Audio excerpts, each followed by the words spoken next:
गङ्गाकवचस्य विष्णुरिषिविराट् छन्दः चतुर्दश पुरुष उद्धारणार्थे पाठे विनियोगः।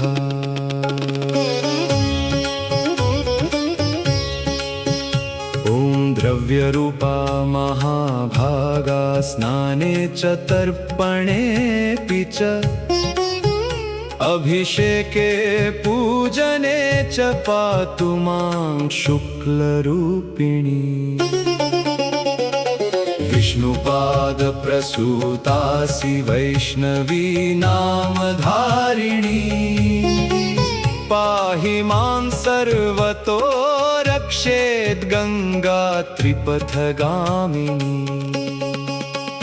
मन्दाकिनी सदा पातु देहान्ते स्वर्गवल्लभा अलकनन्दा च वामभागे पृथिव्यां यातु तिष्ठति। भोगवती च पाताले स्वर्गे मन्दाकिनी तथा पञ्चाक्षरमिमं मन्त्रं यः पठेत् शृणुयादपि रोगी रोगात् प्रमुच्येत् बद्धो मुच्येत बन्धनात्।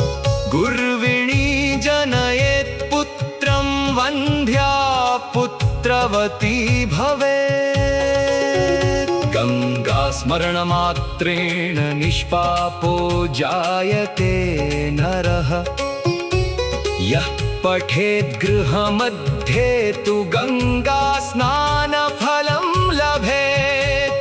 स्नानकाले पठेद्यस्तु शतकोटिफलं लभेत्। यः पठेत् प्रयतो भक्त्या मुक्तः कोटिकुलैः सह। ॐ गंगायै नमः। गङ्गाकवचस्य विष्णुरिषिविराट् छन्दः चतुर्दश पुरुष उद्धारणार्थे पाठे विनियोगः।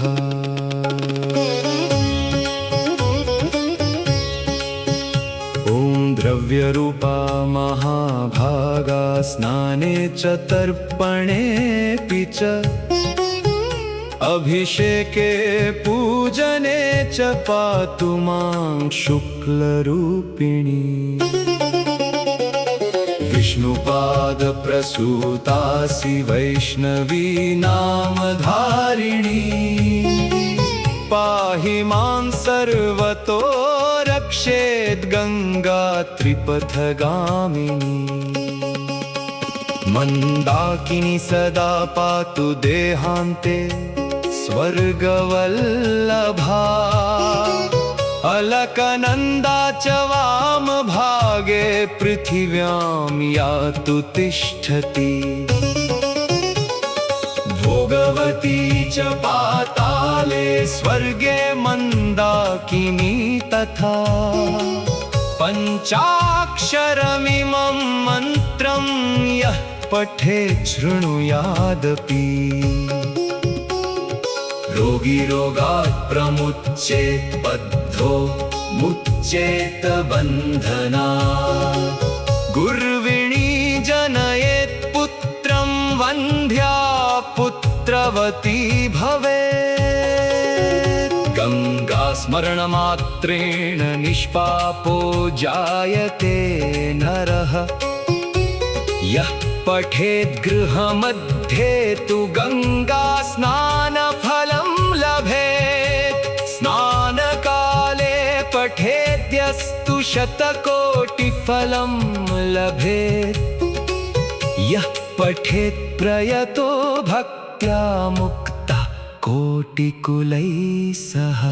ॐ गङ्गायै नमः।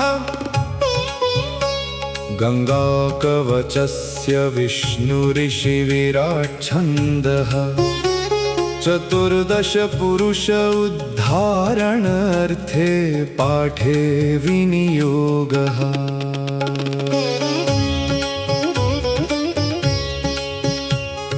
द्रव्यरूपा महाभागा स्नाने च तर्पणेऽपि च अभिषेके पूजने च पातु मां शुक्लरूपिणी विष्णुपादप्रसूतासि वैष्णवी नामधारिणी पाहि मां सर्वतो रक्षेद्गङ्गा त्रिपथगामिनी मन्दाकिनी सदा पातु देहान्ते स्वर्गवल्लभा अलकनन्दा च वामभागे पृथिव्यां यातु तिष्ठति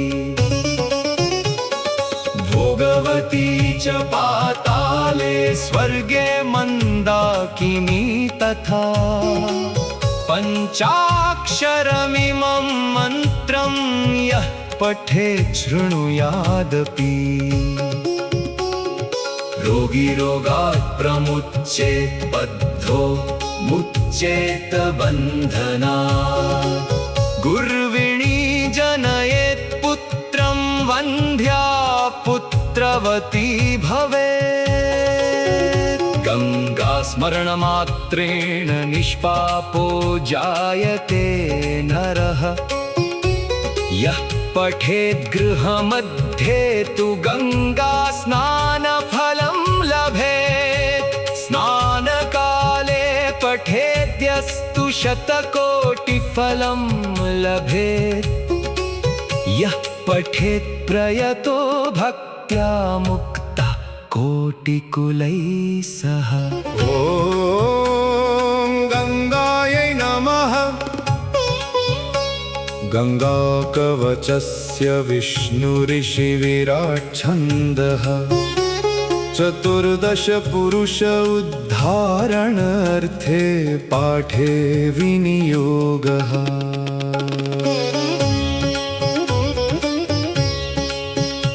ॐ द्रव्यरूपा महाभागा स्नाने च तर्पणेऽपि च अभिषेके पूजने च पातु मां शुक्लरूपिणी विष्णुपादप्रसूतासि वैष्णवी नामधारिणी पाहि मां सर्वतो रक्षेद्गङ्गा त्रिपथगामिनी मन्दाकिनी सदा पातु देहान्ते स्वर्गवल्लभा अलकनन्दा च वामभागे पृथिव्यां यातु तिष्ठति भोगवती च पाताले स्वर्गे मन्दाकिनी तथा पञ्चाक्षरमिमं मन्त्रं यः पठेत् शृणुयादपि रोगी रोगात् प्रमुच्येत् बद्धो मुच्येत बन्धनात् गुर्विणी जनयेत् पुत्रं वन्ध्या पुत्रवती भवेत् गङ्गा स्मरणमात्रेण निष्पापो जायते नरः यः पठेत् गृहमध्ये तु गङ्गा स्नानफलं लभेत् स्नानकाले पठेद्यस्तु शतकोटिफलं लभेत् यः पठेत् प्रयतो भक्त्या मुक्ता कोटिकुलैः सह ॐ गङ्गायै नमः गङ्गाकवचस्य विष्णुऋषिविराट् छन्दः चतुर्दश पुरुष उद्धारणार्थे पाठे विनियोगः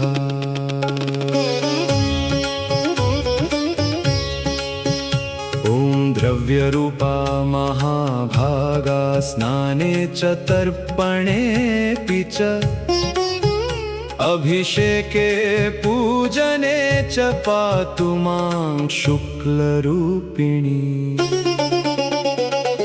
विष्णुपाद प्रसूतासि वैष्णवी नामधारिणी पाहि मां सर्वतो रक्षेत् गंगा त्रिपथगामिनी मंदाकिनी सदा पातु देहान्ते स्वर्गवल्लभा अलकनन्दा च वामभागे पृथिव्यां यातु तिष्ठति भोगवती च पाताले स्वर्गे मन्दाकिनी तथा पञ्चाक्षरमिमं मन्त्रं यः पठेत् शृणुयादपि रोगी रोगात् प्रमुच्येत् बद्धो मुच्येत बन्धनात् गुर्विणी जनयेत् पुत्रं वन्ध्या पुत्रवती भवेत् गंगा स्मरणमात्रेण निष्पापो जायते नरः यः पठेत् गृहमध्ये तु गंगा स्नानफलं लभेत् स्नानकाले पठेद्यस्तु शतकोटिफलं लभेत् यः पठेत् प्रयतो भक्त्या मुक्तः कोटिकुलैः सह। ॐ गंगायै नमः। गंगाकवचस्य विष्णुऋषिविराट् छन्दः चतुर्दश पुरुष उद्धारणार्थे पाठे विनियोगः।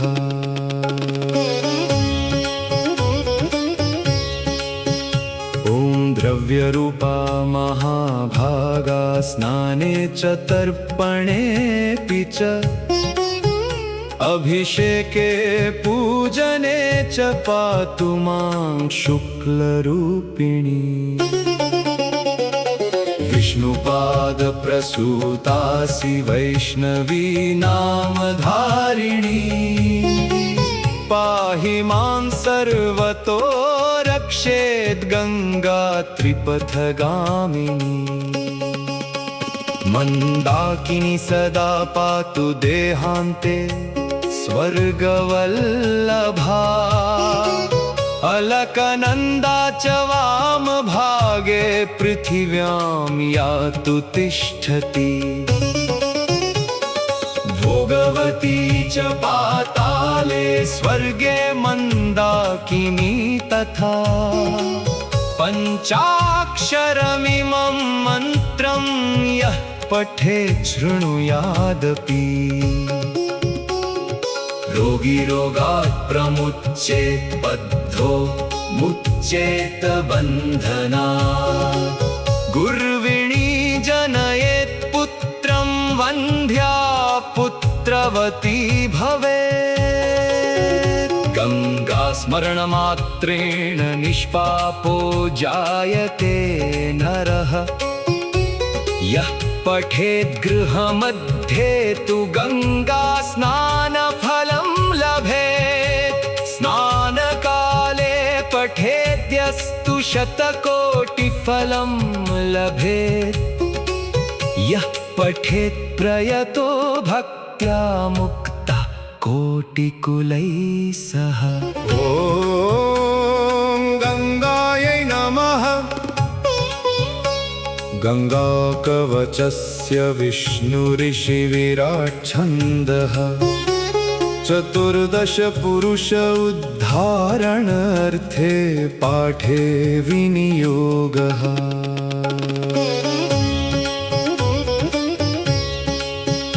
ॐ द्रव्यरूपा महाभागा स्नाने च तर्पणेऽपि च अभिषेके पूजने च पातु मां शुक्लरूपिणी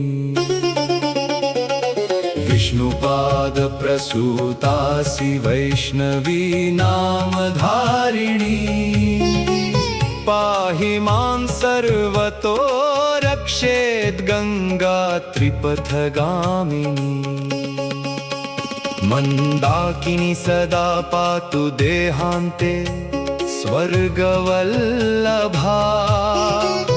अलकनन्दा च वामभागे पृथिव्यां यातु तिष्ठति भोगवती च पाताले स्वर्गे मन्दाकिनी तथा पञ्चाक्षरमिमं मन्त्रं यः पठेत् शृणुयादपि रोगी रोगात् प्रमुच्येत् बद्धो मुच्येत बन्धनात् गुर्विणी जनयेत् पुत्रं वन्ध्या पुत्रवती भवेत् गंगा स्मरणमात्रेण निष्पापो जायते नरः यः पठेत् गृहमध्ये तु गंगा स्नानफलं लभेत् स्नानकाले पठेद्यस्तु शतकोटिफलं लभेत् यः पठेत् प्रयतो भक्त्या मुक्तः कोटिकुलैः सह। ॐ गंगायै नमः। गंगाकवचस्य विष्णुऋषिविराट् छन्दः चतुर्दश पुरुष उद्धारणार्थे पाठे विनियोगः।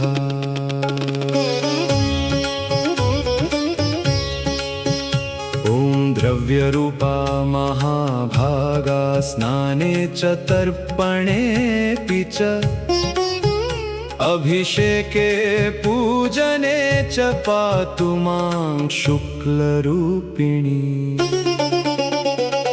विष्णुपादप्रसूतासि वैष्णवी नामधारिणी पाहि मां सर्वतो रक्षेत् गंगा त्रिपथगामिनी मन्दाकिनी सदा पातु देहान्ते स्वर्गवल्लभा अलकनन्दा च वामभागे पृथिव्यां यातु तिष्ठति भोगवती च पाताले स्वर्गे मन्दाकिनी तथा पञ्चाक्षरमिमं मन्त्रं यः पठेत् शृणुयादपि रोगी रोगात् प्रमुच्येत् बद्धो मुच्येत बन्धनात् गुर्विणी जनयेत् पुत्रं वन्ध्या पुत्रवती भवेत् गंगा स्मरणमात्रेण निष्पापो जायते नरः यः पठेत् गृहमध्ये तु गंगा स्नानफलं लभेत् स्नानकाले पठेद्यस्तु शतकोटिफलं लभेत् यः पठेत् प्रयतो भक्त्या मुक्तः कोटिकुलैः सह। ॐ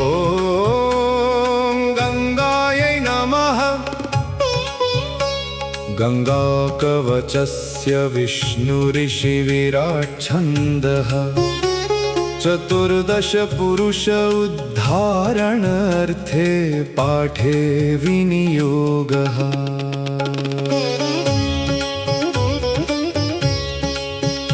ॐ द्रव्यरूपा महाभागा स्नाने च तर्पणेऽपि च अभिषेके पूजने च पातु मां शुक्लरूपिणी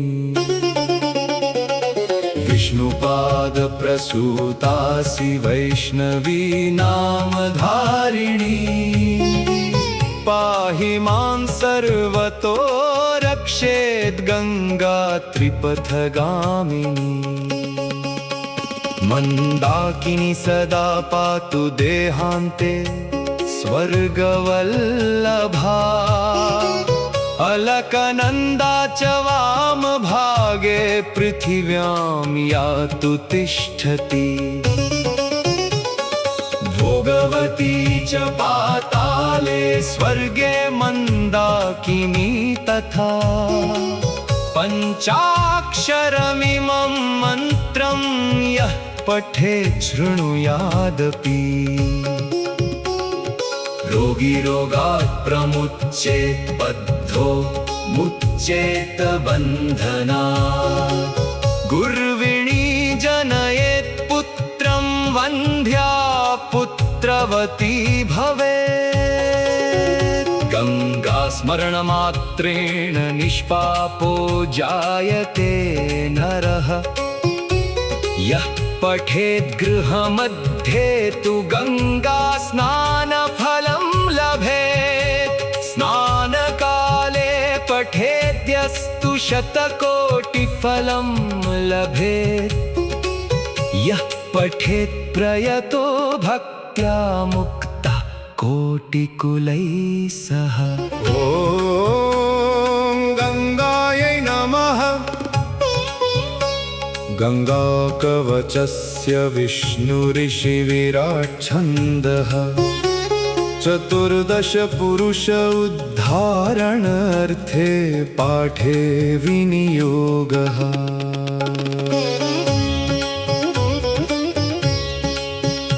ॐ द्रव्यरूपा महाभागा स्नाने च तर्पणेऽपि च अभिषेके पूजने च पातु मां शुक्लरूपिणी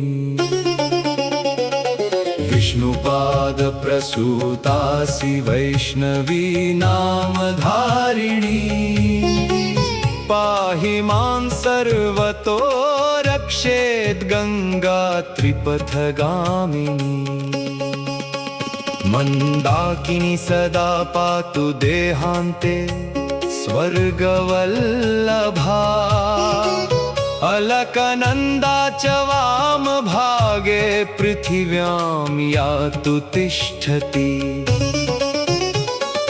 भोगवती च पाताले स्वर्गे मन्दाकिनी तथा पञ्चाक्षरमिमं मन्त्रं यः पठेत् शृणुयादपि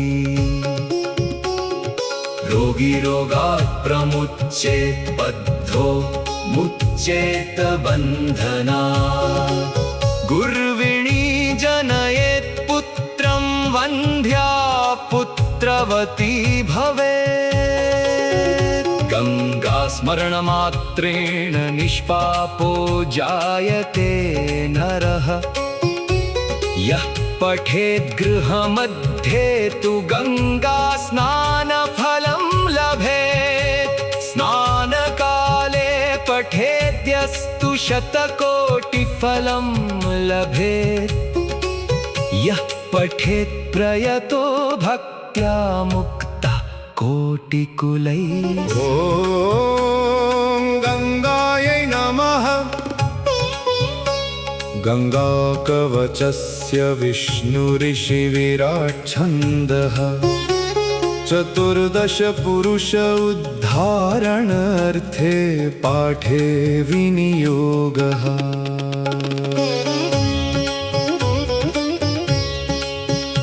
ॐ द्रव्यरूपा महाभागा स्नाने च तर्पणेऽपि च अभिषेके पूजने च पातु मां शुक्लरूपिणी विष्णुपादप्रसूतासि वैष्णवी नामधारिणी पाहि मां सर्वतो रक्षेत् गङ्गा त्रिपथगामिनी मन्दाकिनी सदा पातु देहान्ते स्वर्गवल्लभा अलकनन्दा च वामभागे पृथिव्यां यातु तिष्ठति भोगवती च पाताले स्वर्गे मन्दाकिनी तथा पञ्चाक्षरमिमं मन्त्रं यः पठेत् शृणुयादपि